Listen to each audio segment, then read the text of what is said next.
Hi folks, Johnny here, calling you from the 2nd of December 2020. And yeah, I just read some pretty interesting news today about Australia's development of hypersonic missiles. So realistically right now there's only 4 countries in the world that do have the technology capable of creating hypersonic missiles.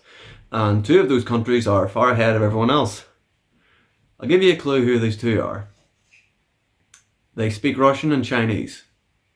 Yep, it's Russia and China, which, as far as I believe, will be the Axis powers in this next coming war, which is going to be happening in March.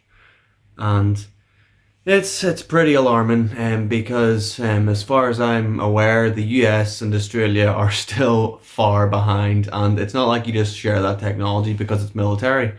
So it's getting pretty spooky. That these things here, like, I mean, you can get to Beijing, from Beijing to New York in 2 hours, so that would just be like, psh, psh.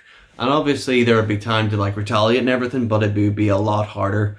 And I don't think the defense programs are at the capability where they can can defend against that kind of stuff at the moment.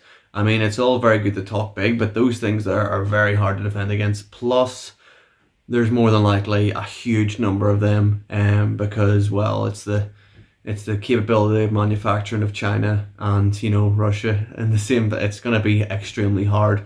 But anyway, so Australia decided to jump on board today, because they were just like, okay, well, our diplomatic relations with China have been going extremely sour recently, and now we can kind of see that they're bullying like the majority of the world, and I don't think I really want to be on that side anymore.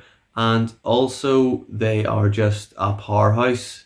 So let's do our best and not give them all the control like we did to Nazi Germany in the 1930s.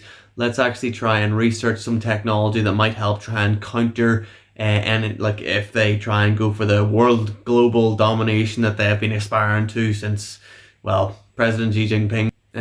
Essentially, I'm pretty happy for Australia. I think they're investing something like 6 million USD into their hypersonic missile defense program, and they're also getting help from the US because they're allies in this here, and to try and take on the Chinese and Russian hypersonic missiles, which in my eyes is still far too late, but it's a step in the right direction. And I just hope by March that it's somewhere near completion, or else that's really going to be the deciding factor of this here war, because you can attach nuclear warheads to them.